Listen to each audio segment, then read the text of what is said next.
सत श्री अकाल दोस्तों। आज सिंपल इंटरेस्ट का एक अलग टाइप देखते हैं, जो कि सिंपल सा क्वेश्चन है, जो कि आप इजी सोल्व कर सकते हैं। देखिए, सिंपल सा क्वेश्चन है कि a sum of which 5000 is divided into two parts such that the SI on the first part for 1/5 years at 6.23% per annum is double the SI on the second part for 3/4 years at 4% per annum. What is the difference between both sum. मतलब 5000 को दो भाग में इस तरह से बांट के दिया गया कर्ज पे कि पहला इतना वर्ष के लिए इतना परसेंट की दर से और दूसरा इतना वर्ष के लिए 4% की दर से। जो इंटरेस्ट है दूसरे का पहला डबल है। तो मानते हैं कि एक एक्स है एक वाई है, मान सकते हैं। अब एक्स जो है बोल रहा है कि फर्स्ट पार्ट एक्स है, तो एक्स का बोल रहा है कि 4×1/5 वर्ष, यानी 5 × 20 से 21/5 टाइम हो गया। रेट कितना है? 6×3 = 18, 2 20/3 प्रतिशत बटे 100 यही नीचे लिख लेते हैं। परसेंट का बटा 100 लिखते हैं, तो बटा 100 के बदले क्या करेंगे? 2 0 बैठा दिए, 100 से मल्टीप्लाई किए। दूसरा जो y मान है उसका 4 दूनी 8 3 11/4 वर्ष, परसेंट है 4/100। यहाँ 20/3 था तो 100 से गुना कर लिया, यहाँ 4/100 डायरेक्ट लिख दिए। बोल रहा है कि पहला जो पार्ट है फर्स्ट पार्ट फॉर इतना ईयर से कितना percent per annum is double, मतलब पहला पार्ट इसका डबल है। तो इसमें यदि हम 2 से गुना कर देंगे तो ये आपस में बराबर होगा। सिंपल सी बात है कि इसका ये डबल है, तो इसमें 2 से गुना कर दिए तो दोनों आपस में बराबर हो जाएगा। अब एक्स वाई का हम लोग रेशियो निकाल लेते हैं। देखिए, 2 0 से 2 0 कैंसिल, 4 से 4 कैंसिल, 5 से काटिए 5 × 20, 3 से 3 से 21, और कुछ कटेगा? 2 से कटेगा, 2 से 2 दूनी 4। So simple. तो x × 7 दूनी 14, x × 14 is equal to y × 11। क्या लिख सकते हैं यहाँ? x/y, x/y equal to 11/14। इसका मतलब क्या हुआ कि x जो पहला पार्ट माने और y जो दूसरा पार्ट माने, तो x/y इक्वल टू 11/14। दोनों पार्ट का वैल्यू आ गया। लेकिन दोनों पार्ट पूछता तो निकालते क्या कि 11 + 14 यानी 25। 25 यूनिट का मान 5000, तो 1 यूनिट का मान 200। तो x पूछता था 11 × 200, y पूछता तो 14 × 200। लेकिन ये नहीं पूछ रहा है, पूछ रहा है आपसे कि what is the difference between both parts. दोनों पार्ट्स में डिफरेंस क्या है, अंतर क्या है? तो हम लोग इसका अंतर निकाल लेते हैं। 11-14 का डिफरेंस कितना? 3। तो 3 पार्ट का वैल्यू पूछ रहा है, कितना होगा? जानते हैं कि x + y यानी टोटल x + y यानी 5000 था, तो x + y यानी 5000, तो 11 + 14 यानी 25। 25 का मान 5000, तो 1 का मान 25 दूना 50 200, तो 3 का मान 3 × 200, तो आपका डिफरेंस कितना आ गया? 600। आपसे पूछ रहा था कि डिफरेंस क्या होगा, तो डिफरेंस क्या गया?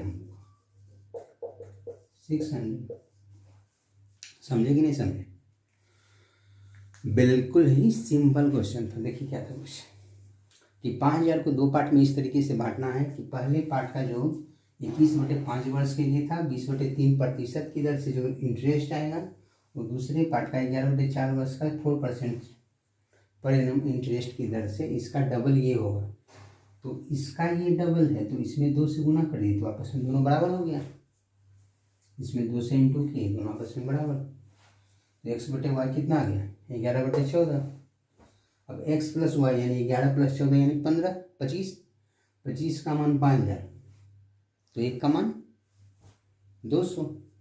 तो हमको डिफरेंस से मतलब है कि 11 13 11 और 14 का डिफरेंस 3, तो 3 का वैल्यू 3 गुने 200 यानी 600। तो डिफरेंस कितना हो गया 600।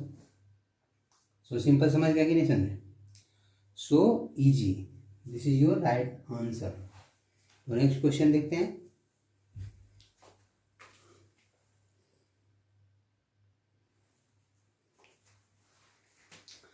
देखिए एक सिंपल सा क्वेश्चन है कि Ram paid a sum of ₹18,300 as interest after 9 years।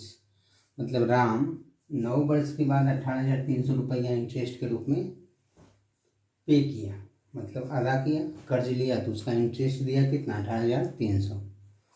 फिर बोल रहा है कि he had borrowed a certain some at the rate of 6% पर annum for the first 5 years। मतलब वो एक सर्टेन अमाउंट लिए, सर्टेन प्रिंसिपल लिया होगा कर्ज पे, और उस रुपया को बोल रहा है कंडीशन कि फर्स्ट 5 years यानी पहला 5 साल 6% की दर से इंटरेस्ट देगा। होता है ना कि 5 साल में हम लौटा देंगे पैसा, तो उसमें कंडीशन लगा दिया कि 5 साल तक 6%, लेकिन 5 साल के बाद and at same remaining time यानी 5 साल के बाद जितना दिन रखिएगा 7.5% की दर से लगेगा वो। समझ गए ना? जो मुंशी राम थे बहुत चुस्त और दुरुस्त थे, बोल रहे हैं कि 5 साल तक आपको 6% इंटरेस्ट देना पड़ेगा, लेकिन 5 साल से जब लेट होगा तो 7.5% की दर से हम देंगे। तो 9 वर्ष के बाद टोटल इंटरेस्ट इतना दिया, राम ने पेड किया इतना इंटरेस्ट। तो क्वेश्चन पूछ रहा है कि फाइंड दैट सम, मतलब वो कितना प्रिंसिपल लिया था, वो जो उधार धन लिया राम तो कितना लिया ये आपसे पूछ रहा है। हम ये बोल रहे हैं कि 100 रुपया मान लीजिए कि उधार लिया है ना, तो ये प्रिंसिपल है 100 रुपया principal, P into R into T, the first 5 years 6%, तो R इंटू टी यानी R 6% टाइम 5 वर्ष, तो 6 गुने 5 यानी 6/30%, यानी x का 30%। समझ रहे ना? x का 30% प्लस, फिर तो उसी x पे बोल रहा है ना कि and at 7.5% per annum for the next period, यानी 9 साल के लिए, जिसमें 5 साल तो ये हो गया, तो 5 वर्ष के बाद बचा कितना 4 वर्ष, तो नेक्स्ट पीरियड के लिए 7.5%। तो आप ये भी समझ सकते हैं कि ई एक्स का P into R 7.5 into T, 4 साल बच गए, ये भी परसेंट है, यानी जो प्रिंसिपल था उसका 30% प्लस एक्स का, ये भी 7.5 गुने 4 यानी 30%, ये परसेंट में है, ये भी परसेंट में। एक्स अगर हम दोनों का कॉमन ले लेंगे तो क्या होगा 30% प्लस 7.5 गुने 4, ये भी तो 30%।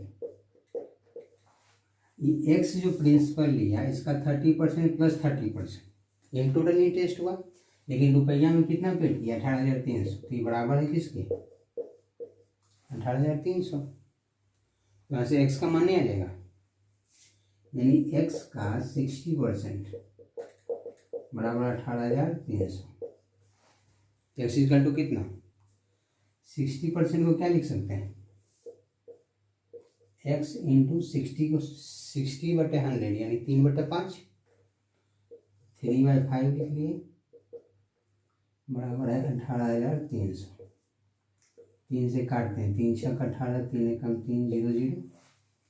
यहाँ से x का मान कितना 5 से गुना करेंगे, 5 छक 30 यानी 30,500 रुपये। ये बात समझ में आई?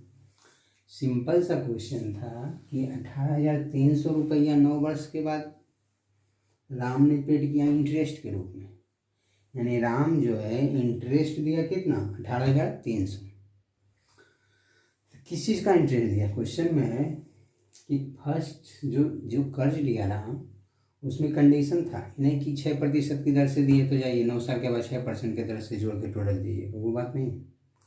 बात है कि प्रथम 5 वर्ष 6% की दर से इंटरेस्ट देना होगा, लेकिन इसके बाद यदि टाइम बढ़ेगा तो 7.5% की दर से इंटरेस्ट देना पड़ेगा। तो टोटल 9 वर्ष रखा, तो 6% की दर से 5 वर्ष का 30%, उसके बाद 4 वर्ष और रखा तो 7.5% की दर से 4 वर्ष का 30%। तो ई भी एक्स का 30% है, प्लस जो प्रिंसिपल एक्स था एक्स का ही 30% ये भी है। तो डायरेक्ट बोल सकते हैं कि एक्स का 60%, तो एक्स का 60% इतना, तो एक्स बराबर कितना ये निकालिए। अगर डायरेक्ट इस तरीके से सोचेंगे, एक सेकेंड, 3500 आ गया। अब इसके बाद देखिए परसेंट से समझते हैं। एक्स का प्रथम 5 वर्ष 6 गुने 5 30%, और 7.5 गुने 4 ये भी 30%। इसको जोड़ लेते हैं, जोड़ते नहीं सीधा हम ये देख रहे हैं कि परसेंट एस आई कितना, परसेंट एस आई है 30% प्लस 30% यानी कितना 60%। परसेंट एस आई यानी आर इंटू टी, साधारण ब्याज का यदि हम परसेंटेज लिखते हैं तो आर इंटू टी %। तो आर यहाँ था कितना 6%, टाइम था 5 वर्ष, तो 6 बजे 30, 7.5 गुने 4, रिमेनिंग टाइम 4 वर्ष बचा। 5 वर्ष के बाद 9 वर्ष था टोटल, जिसमें 5 वर्ष ये हो गया तो 4 वर्ष और बचा। 4 को 7.5 से गुना करेंगे तब भी 10, 7.5 से 4 को गुना करेंगे तो 30, तो 30 प्लस 30 यानी 60%। तो ये इंटरेस्ट के रूप में टोटल दिया कितना 60%। तो आप ये भी समझ सकते हैं अकॉर्डिंग टू क्वेश्चन 18,300 ये है 60% का वैल्यू, लेकिन प्रिंसिपल अपने आप में 100% होता है, तो हम 100% का वैल्यू निकाल लेते हैं 100 से गुना।